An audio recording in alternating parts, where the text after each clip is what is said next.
Nate Foy now is live in northern Israel for us, where officials report Hamas has just violated terms of the ceasefire. Nate, what can you tell us is happening right now? Well, Sandra, both Israel and Hamas blame each other for, in their view, violating the terms of that temporary ceasefire. The IDF says there were 3 explosions in northern Gaza today that injured several IDF soldiers, none of them seriously. But there was concerns that this would impact today's prisoner hostage exchange, which it does not appear that it has. In fact, we just learned that the Red Cross now has 10 Israeli hostages in their care in Gaza right now, making their way to the Rafah crossing. Take a look at this video. This is the 5th straight day now that hostages have made their way back to Israel in exchange for Palestinian prisoners. We know this is 10 Israeli women, 9 women actually as old as 84 years old, and then a 17-year-old girl named Mia Lemberg, who was just seen going to the Red Cross with a dog that apparently has been in her possession for the past 53 days.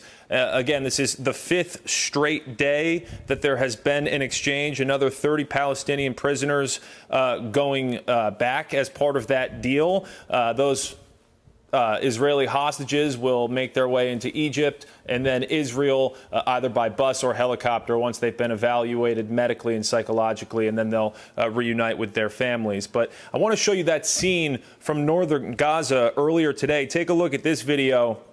This is the most blatant violation of the ceasefire agreement so far. Again, none of the injuries to Israeli soldiers are considered serious. Right now, over 150 hostages remain in Gaza, but not all of them are with Hamas. The IDF says 10-month-old baby Kafir Bibas and his 4-year-old brother Ariel were both handed off to another terrorist group in Gaza, but Israel and the boy's family still hold Hamas responsible. Maybe it's part of a psychological war against us. I have no idea. It's working really good because the last 4 days has been completely nightmare for us. This has been 52 days for a baby and a boy in captivity. There is no precedent in modern history for something like this.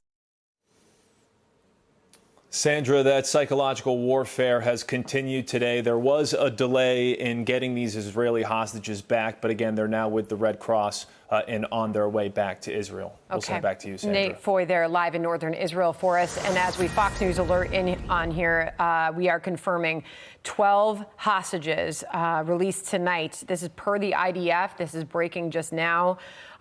Will be released 10 Israelis and 2 foreign nationals. Exactly what we know, based on information that was received from the Red Cross going through the IDF, 12 hostages, including 10 Israelis and 2 foreign nationals, are on their way toward Israeli territory. That just in. John?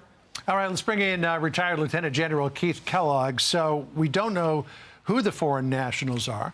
We hope that they might be 2 of the 8 or 9 Americans who are still being held by Hamas or Palestinian Islamic Jihad. We don't know which.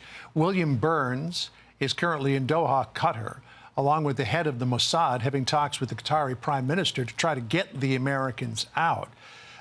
With this ceasefire violation, but yet at the same time, the hostages are still being released. What do you make of where we are in this process? Yeah, John, thanks for having me. Look, I don't think they know where all the hostages are. I think they're not too sure they've got good accountability. Hamas knows where they're at. Here's what I think the administration should do, and I know they've got the CIA director there. We've worked well with Al-Thani in the past, the emir of Qatar. Worked well with him in the last administration. Also sitting in Qatar is the chief political advisor for Hamas, which is Haniyeh.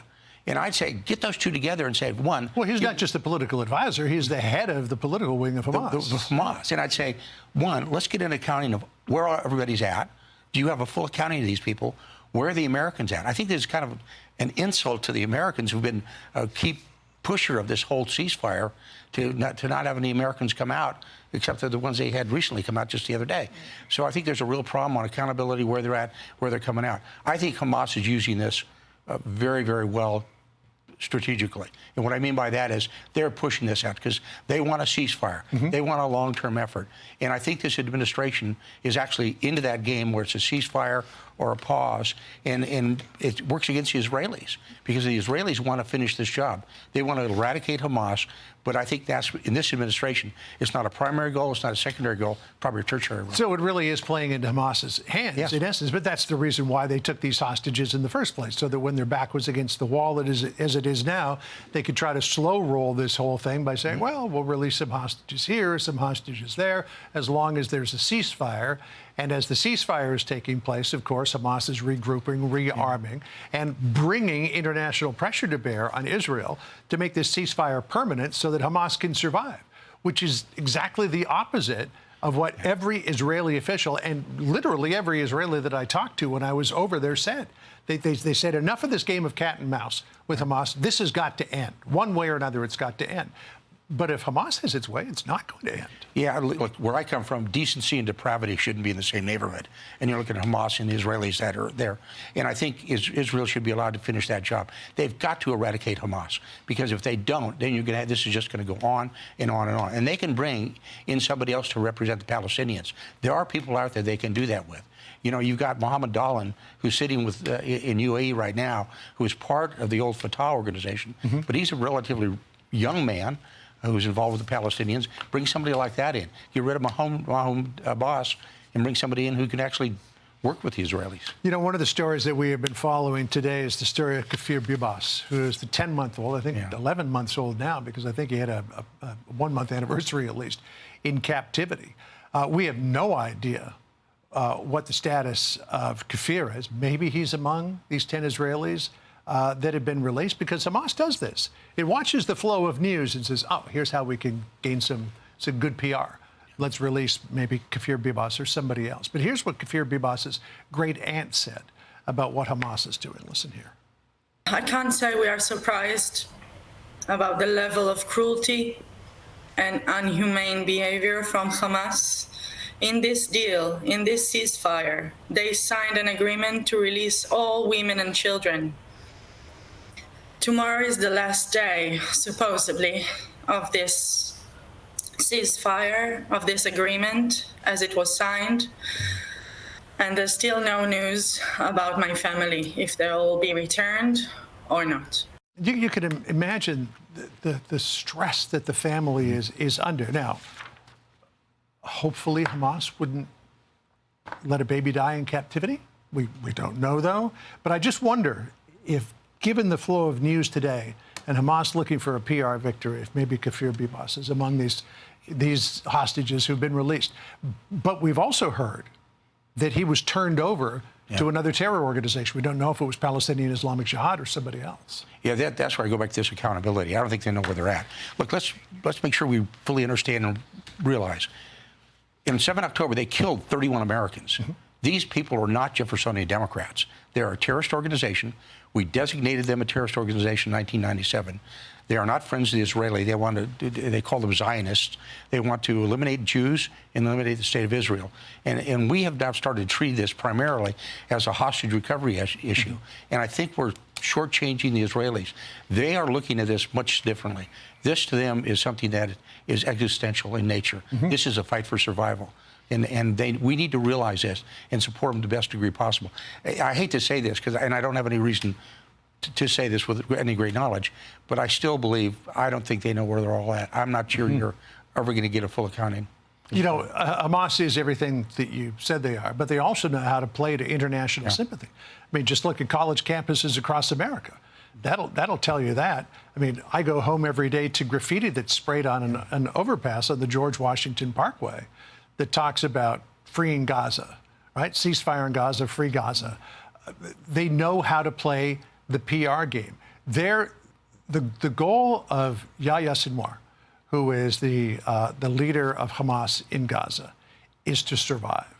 And they know how to do that. That's why they've got this rabbit warren of tunnels underneath 300 miles of Gaza. This is how they can survive against a far superior military.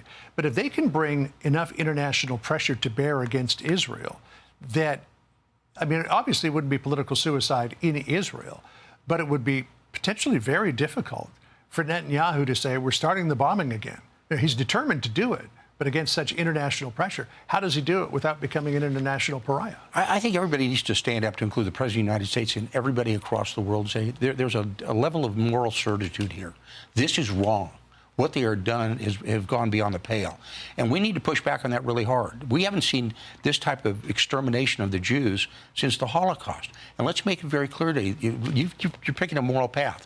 What side of the moral equation do you want to be on? And I think that when you stand in front of the press, and the president should do this, he needs to use that ability to stand in front of everybody and say, this is where we're at. But the second part of that, because there's a duality here, there's this duality of the hostages, but he also needs to tell the Israelis, we've got your back and you need to finish Hamas off.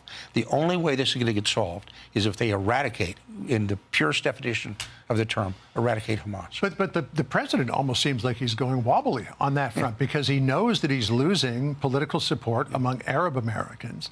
Arab Americans in Michigan are saying, we're not going to vote for you. And when you take a look at the margins in the 2020 election, the president beat Donald Trump by 150,000. There's 250,000 Arab Americans,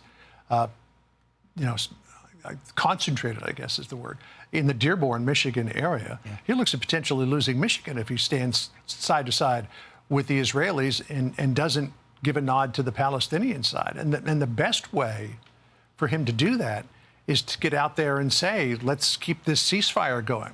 John Kirby has said on many occasions, and I think the president has said it a couple of times too, that a ceasefire would only play into the hands of Hamas. Mm-hmm.